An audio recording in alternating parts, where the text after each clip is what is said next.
경기도 양평 용문사에 가보신 분이 있으실 겁니다.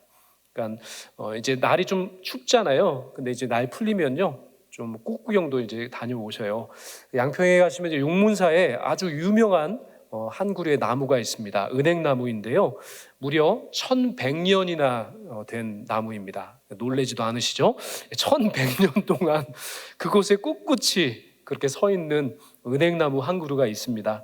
높이가 약 50m가 되고, 그리고 둘레가 얼마나 긴지 장정 8명이 이렇게 각각 팔을 벌려서 이렇게 하더라도 겨우겨우 이 은행나무를 이렇게 둘를 수 있을 정도로 아주 큰 나무입니다. 근데 놀라운 것은요, 이 은행나무에 해마다 한 2톤 정도의 그런 은행나무 열매가 맺힌답니다. 놀라지도 않죠, 그렇죠? 2톤입니다. 2톤 정도의 그 열매가 맺히니 너무나 특별하고 너무나 신기한 거예요. 그래서 이제 학자들이 이제 조사를 했습니다. 어떻게 이 나무가 110년이나 지나도록 이렇게 산에 있는 이 자리에 이렇게 굳건하게 서 있고 열매도 이렇게 많이 맺을 수 있는가 참 궁금해했습니다. 지금도 그렇게 풍성한 열매를 맺고 있는 이유를 한번 찾아봤더니 그 뿌리가 겉으로 보기에는 뭐 잠깐 땅 밑으로 조금 내린 것 같지만, 이 학자들이 한번 그 뿌리가 어디까지 뻗쳐 있는지를 보니까요, 저 밑 시냇가가 있는 자리까지 그 뿌리가 이렇게 내리게 된 겁니다. 그래서 눈에 보이는 줄기, 눈에 보이는 가지, 눈에 보이는 잎은 그냥 우리가 보는 것 정도였지만, 실제로 그 은행나무 1100년을 한결같이 그곳에 뻗어 자라고 열매를 많이 맺었던 이 은행나무는요, 진짜 생명은 눈에 보이지 않는 뿌리에 있다는 사실을 바로 학자들이 밝혀냈습니다. 오늘 함께 읽으신 이 예레미야 17장에도 동일한 내용을 말씀하십니다. 어떤 사람은 삶이 말라가는 삶이 있습니다. 그런데 반면 어떤 삶은 시간이 흐르면 흐를수록 더 푸르른 삶을 살아가는 그런 분들이 계십니다. 어떤 분은 복 가운데 살아갑니다.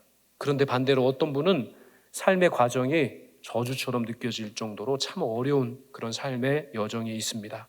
그 차이가 딱 하나입니다. 어디에 그 신앙의 뿌리를, 삶의 뿌리를 내리고 살아가는가, 거기에 따라서 정말 큰 차이가 나게 된다는 겁니다. 오늘 본문은 분명히 선언하십니다. 여호와를 의지하며 여호와를 의뢰하는 그 사람은 복을 받을 것이라. 복 받는 비결을 정확하게 기록해 주셨습니다. 여호와를 의지하고 여호와를 의뢰하는 그 사람은 반드시 복을 받게 될 것이다 말씀하십니다. 푸르른 삶이 될 것입니다. 청청한 삶이 될 것이고요, 수많은 열매를 30배, 60배, 100배로 맺어가는 삶이 될 것입니다. 특별히 오늘 우리 서울 서북로의 남성교회 모든 회원분들, 그리고 우리 회원분들의 가정, 그리고 섬기시는 교회, 그리고 함께 이 예배에 참여하신 제일영광교회 성도 모두가요, 바로 이 말씀대로 되는 그런 은혜를 올 한 해 많이 체험하시기를 주님의 이름으로 축원드립니다. 오늘 본문의 말씀을 보시면 먼저 죄로 새겨진 마음은 반드시 저주의 길로 그렇게 간다는 사실을 말씀합니다. 죄로 새겨진 마음은 아무리 발버둥을 쳐도요, 그 결과는 저주의 길로 갈 수밖에 없다라고 하는 말씀입니다. 오늘 본문 1절의 말씀을 우리 한번 같이 읽어보도록 하겠습니다. 시작. 유다의 죄는 금강성 끝 철필로 기록되되 그들의 마음판과 그들의 제단불에 새겨졌거늘 이라고 말씀합니다. 보통 기록된 거는요, 잘못 기록되던지 아니면 마음에 들지 않던지요, 아니면 그 내용이 좀 바뀌었던지 그 기록된 것은 수정할 수 있고요, 바꿀 수가 있습니다. 연필로 기록한 거 무엇으로 지울 수 있죠? 지우개로 지우면 됩니다. 볼펜으로 아무리 진하게 기록되어 있다고 하더라도요, 그거 다 수정할 수 있습니다. 바꿀 수 있고 그렇게 고칠 수 있습니다. 그러나 오늘 본문에 말씀하시는 하나님, 그 하나님께서는 유다의 죄를 금강석 끝 철필로, 그것도 종이에 쓰신 것이 아니라 마음판에 새겼답니다. 유다 백성들의 그 죄악을 금강석 끝 철필로 마음판에 새기셨다는 겁니다. 수정 불가하게 새기셨다는 겁니다. 쉽게 지어지지 않는 죄, 그리고 굳어버린 마음, 돌처럼 딱딱해진 그 영혼의 모습을 표현하는 말씀입니다. 결국 진짜 문제는 겉모습 절대 아닙니다. 진짜 문제는 마음의 문제로부터 시작되는 겁니다. 이스라엘은 겉으로요, 예배를 참 잘 드리는 것처럼 보였습니다. 그렇게 제사를 드렸고 절기를 잘 지켰습니다. 그리고 성전에 올라가는 데에도 참 많은 노력을 기울였습니다. 오늘 말로 하면 예배에 빠지지 않았습니다. 출석도 잘했습니다. 봉사도 잘했습니다. 헌금 생활도 아주 잘하는 모범적인 신앙인처럼 보였습니다. 그러나 하나님께서 보실 때에 그들의 중심에는 하나님이 아니라 바로 우상과 자기 자신이 하나님의 자리에 서 있었다, 앉아 있었다라고 말씀합니다. 성공과 물질과 권력과 사람의 인정이 하나님께서 앉으셔야 할 그 보좌에 사람이 앉고 인정이 앉고 사람들이 추구하는 자기 자신의 그 자존심이 앉게 되었다라고 말씀합니다. 그 결과가 어떻게 됐는지 아십니까? 결국 가진 재산을 빼앗겼습니다. 그리고 나라를 잃었습니다. 결국에는 바벨론의 포로기로 그렇게 들어설 수밖에 없는 저주의 길이 되었다라고 오늘 성경은 말씀합니다. 하나님께 버림받았다라고 표현하기보다는요, 바로 이스라엘 스스로가 하나님을 저버리고 그 저주의 길로 들어선 겁니다. 하나님이 버리신 게 아니라요, 이스라엘 백성들이 하나님을 버리고 저주의 길로 스스로 들어섰다라고 말씀합니다. 왜 그렇게 되었을까요? 바로 5절에 그 이유를 분명히 말씀합니다. 우리가 알아야 합니다. 5절을 같이 읽어볼까요? 시작. 여호와께서 이와 같이 말씀하시니라. 무릇 사람을 믿으며 육신으로 그 힘을 삼고 마음이 여호와에게서 떠난 그 사람은 저주를 받을 것이라. 저주받은 이유를 분명히 말씀하십니다. 사람을 믿는 겁니다. 육신의 힘을 그들의 힘으로 삼은 겁니다. 여호와를 떠난 겁니다. 그것이 바로 저주받는 길로 들어서는 그들의 모습이었습니다. 사람을 믿고 육신을 의지하고 마음이 여호와께서 떠난 사람은 사막의 떨기나무 같게 될 것이다 말씀하십니다. 사막의 떨기나무는요, 아무리 비가 내려도 축복이 와도 복을 누리지 못합니다. 사막의 떨기나무이기 때문입니다. 늘 메마른 땅, 광야와 같은 염정과 같은 그런 곳에 서 있는 인생이 되는 겁니다. 겉으로는 똑똑해 보입니다. 계산도 참 빨라 보입니다. 사람들과 관계도 능숙해 보입니다. 그러나 영적으로, 눈에 보이지 않는 영적으로는 조금씩 메말라가는 인생, 그것이 바로 사막 떨기나무 같은 인생입니다. 사랑하는 우리 남성교회 모든 회원분들, 이 말씀이요, 다른 사람 이야기가 아님을 기억하시기를 바랍니다. 저희들도 모르는 사이에 우리가 만약 사람을 의지한다면, 우리도 모르는 사이에 다른 어떤 힘을 의지한다면 이스라엘 백성들과 똑같은 삶을 걸어가는 것과 마찬가지입니다. 경험을 의지하고, 때로 물질을 의지하고, 인맥을 의지하고, 내 능력과 지위를 의지하며 살아갈 때, 그럴 때가 얼마나 많은지 모릅니다. 저희들이 그런 연약한 모습에 서게 될 때가 참으로 많다는 겁니다. 결정을 내릴 때 기도보다 나의 생각과 계획과 계산이 앞설 때가 얼마나 많습니까? 일이 잘 되면 내가 잘 해서라고 나에게 영광을 돌립니다. 일이 막히면 이건 내 잘못이 아니고 누구 때문이라고 그렇게 핑계를 댈 때가 많습니다. 그러한 사이에 하나님을 찾는 시간을 우리는 얼마나 많이 빼앗기고 있는지를 기억해야 합니다. 성경은 분명히 말씀합니다. 하나님보다 다른 어떤 것을 믿는 순간 이미 그것은 하나님을 저버리고 저주의 길로 들어선 것과 마찬가지다 말씀하십니다. 사막 떨기나무, 아무리 비가 와도 은혜의 기회가 주어진다 할지라도요, 소망이 없습니다. 메마를 수밖에 없는 저주의 땅에 들어섰기 때문입니다. 이 시간 저희 모두가요, 우리의 마음속을 조용히 들여다보는 시간이 되기를 간절히 소망합니다. 나는 정말로 하나님을 의지하는가? 나는 정말로 내 힘과 사람의 힘이 아니라 바로 하나님만을 전적으로 의지하고 신뢰하고 살아가고 있는가를 이 시간에 우리가 한번 점검해 보는 시간이 되기를 간절히 소망합니다. 이 질문 앞에 겸손하게 우리의 마음을 들여다보는 시간이 되기를 소망합니다. 그런데요, 반대로요, 하나님께 뿌리 내린 사람은 반드시 복을 받게 되어 있습니다. 하나님께 뿌리를 내린 인생은 반드시 하나님께서 그의 인생을 책임져 주셔서 사막과 같은 곳에 심겨졌을지라도 하나님께서 그의 인생 가운데 꽃 피울 수 있는 새로운 영적인 힘을 주시고 새로운 삶의 생기를 불어넣어 주실 줄로 믿습니다. 하나님은 저희들 잘못했다고 정죄만 하시는 분이 절대로 아니십니다. 오늘 7절 말씀을 보세요. 하나님은 우리들에게 희망을 선포하고 계신 겁니다.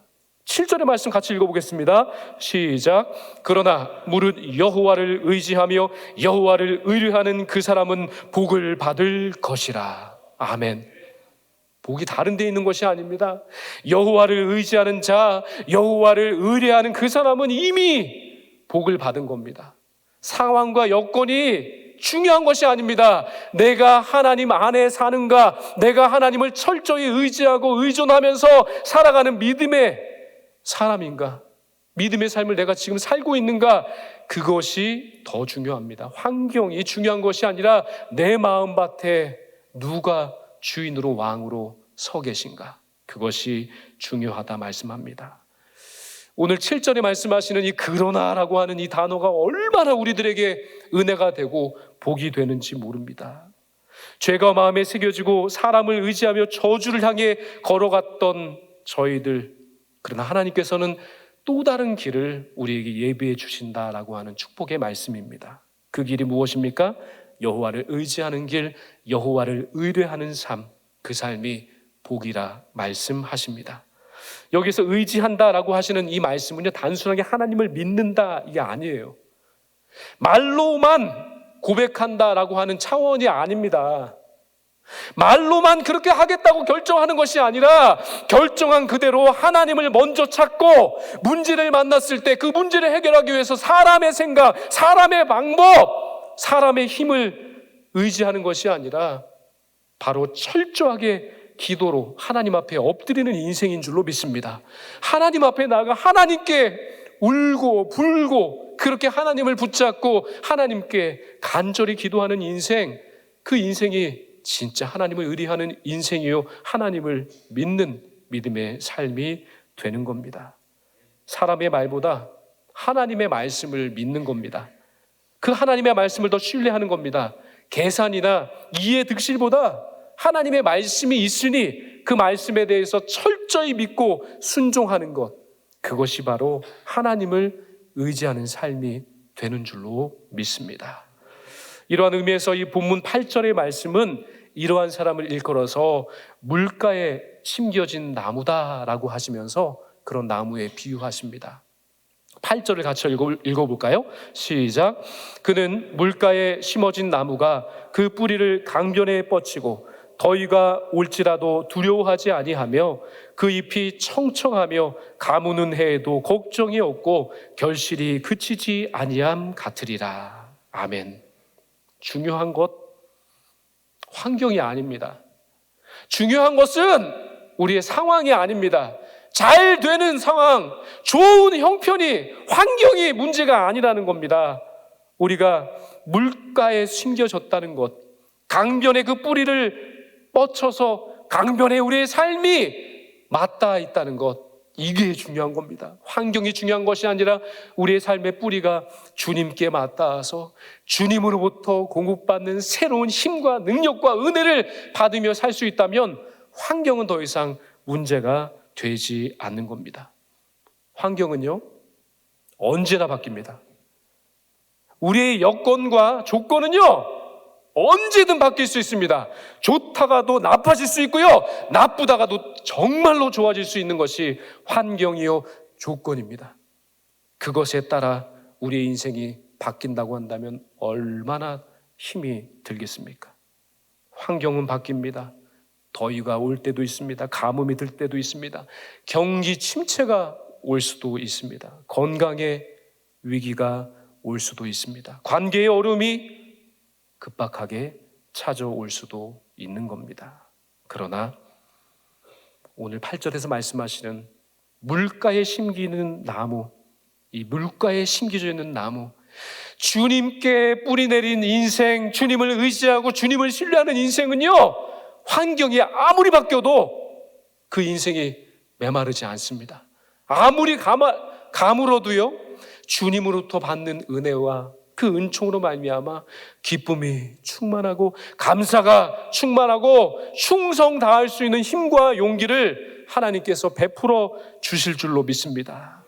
공급원이 환경이 아니라 하나님이시기 때문에 그렇습니다. 세상 사람들은 비가 와야 삽니다.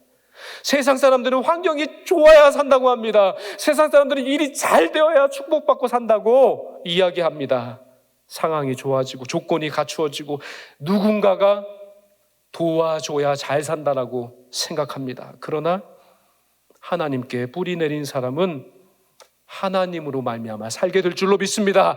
하나님을 믿고 하나님을 의지하고 하나님께 뿌리 내는 인생은 하나님으로 말미암아 공급원이 하나님입니다. 하나님으로부터 살게 될 줄로 믿습니다. 가뭄이 와도 그래서 걱정하지 않는 겁니다.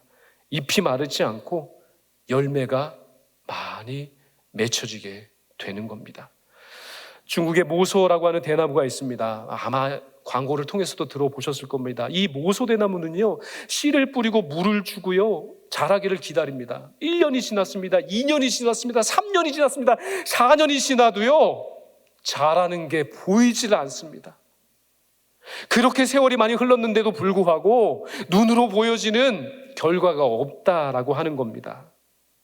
그런데요, 아무 일이 일어나지 않은 게 아닙니다. 사람이 눈으로 볼 수 없기 때문에, 겉으로 드러난 일들이 변화가 없었기 때문이죠. 그 모소라고 하는 대나무는요, 이미 5년 동안 뿌리를 내리고 있던 겁니다.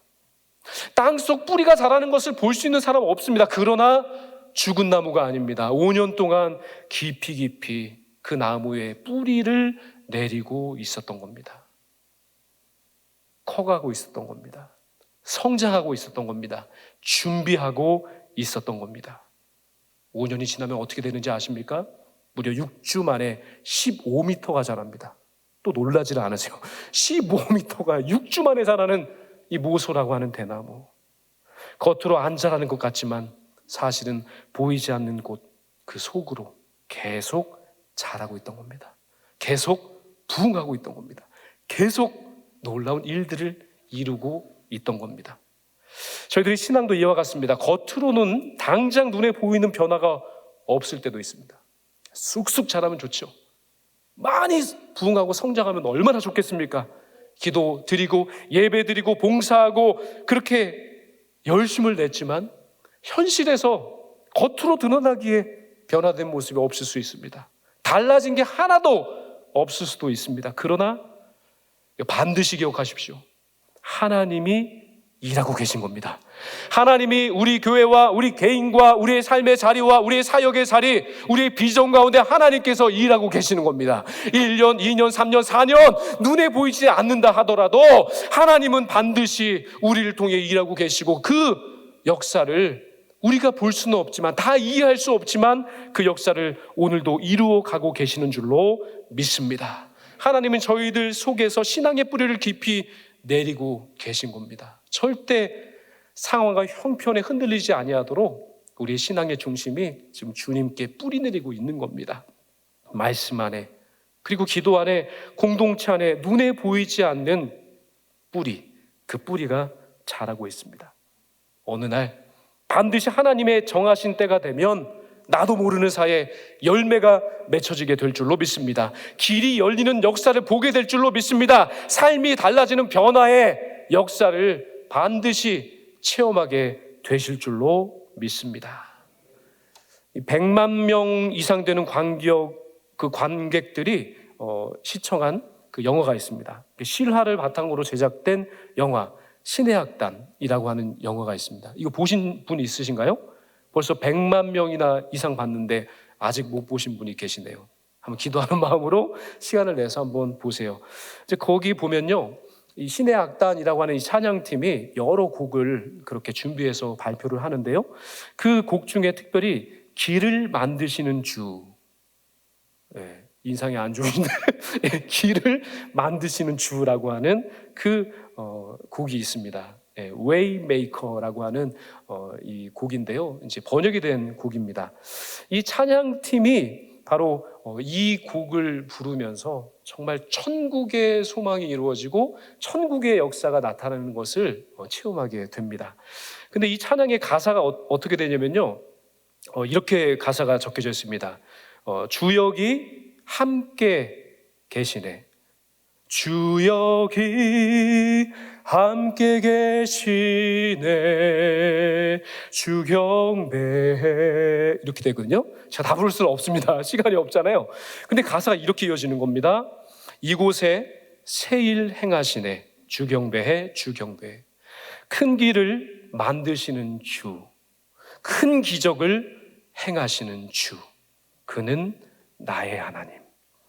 그리고 이렇게 이어집니다. 약속을 지키시는 주, 어둠 속에 빛이 되시는 그는 나의 하나님. 그리고 이어지는 가사가 정말로 이 설교와 너무나 딱 맞아떨어지는 가사입니다. 비록 내게 보이지 않아도, 비록 내게 느껴지지 않아도 일하시네 주님. 주는 결코 멈추지 않네. 눈에 보이지 않고요, 다 알 수 없고 다 이해될 수 없어도요, 주님은 결코 멈추지 않으십니다. 주님은 일하고 계시는 줄로 믿습니다. 일하시네 주님. 그 주님께서 바로 남선교회 순회 헌신 예배에 참여하신 한 분 한 분들의 삶 가운데, 교회 가운데, 사역 가운데, 올 한 해의 비전 가운데 일하시고 역사하여 주실 줄로 믿습니다. 사랑하는 서울 서북로의 남성교회 연합회 회원 여러분, 가정의 가장으로서, 교회의 일꾼으로서 저희들에게 있어서 가장 중요한 것은 뿌리, 그 뿌리를 어디에 내리느냐, 이것이 참 중요합니다. 아버지가 흔들리면 가정이 흔들리는 겁니다. 남성교회 회원분들이 약해지면요, 교회가 약해지는 겁니다. 그리고 우리 남성교회 회원들의 그 신앙이 겉으로 보여지는 것만 추구하는 피상적으로 되면요, 우리의 다음 세대의 신앙도 피상적으로 되어질 수밖에 없는 겁니다. 그러나 저희 모두가 하나님께 깊이 우리의 신앙과 삶의 뿌리를 내리게 될 때 반드시 저희들의 가정이 살아나게 될 줄로 믿습니다. 우리들의 교회들이 부흥하게 될 줄로 믿습니다. 교회가 살게 될 줄로 믿습니다. 저희들의 다음 세대가 살아나는 역사를 반드시 체험하게 될 줄로 믿습니다. 환경이 아닙니다. 뿌리가 주 예수 그리스도께 깊이 내려지면 우리 모두에게 미래가 확실히 열려지게 될 줄로 믿습니다. 오늘 특별히 처음으로 설교를 시작하면서 말씀드린 이 물음으로 다시 처음으로 돌아가겠습니다. 저희들은 어디에 뿌리를 내려야 할까요? 사랑하는 서울 서북로의 남성교회 연합회 회원 여러분, 오늘 하나님은 저희 모두에게 분명한 두 길을 보여주십니다. 첫 번째 길은 사람을 의지하는 길입니다. 그 결과는 어떻게 되는지 아시잖아요? 저주의 길이라고 했습니다. 두 번째 길을 말씀하셨습니다. 하나님을 의지하는 길입니다. 그 결과는 복받는 길이라 하셨습니다. 선택은 분명하죠. 우리의 가정에 우리의 자녀가, 우리의 교회가 물가에 심겨진 나무처럼 사시사철 푸르르고 가뭄에도 마르지 않고 결실이 끊이지 않는 복된 삶을 살기를 원하신다면 이 말씀을 오늘 마음판에 새기시기를 바랍니다. 마음판에 철필로 새기듯 바로 복받는 지름길 비결을 새겨 넣으시기를 바랍니다. 첫째, 사람보다 하나님께 뿌리를 내리시는 한 해. 둘째, 경험보다 말씀을, 계산보다 기도를 앞세우는 한 해가 되시기를 바랍니다. 셋째, 스스로 괜찮다 여기지 마시고 날마다 십자가 앞에서 주님, 저는 연약합니다. 그래서 저는 주님만을 의지하겠습니다 라고 하는 고백으로 사시기 바랍니다. 그리할 때 하나님이 약속하십니다. 여호와를 의지하며 여호와를 의뢰하는 그 사람은 복을 받을 것이니라. 아멘. 이 약속의 말씀이 오늘 함께 예배드리시는 모든 남송교회 연합회 회원분들 가정 위에, 섬기시는 교회 위에, 그리고 함께 예배드리는 모든 제일영광교회 성도들 위에 그대로 이루어지는 복을 받아 누리시기를 축원합니다.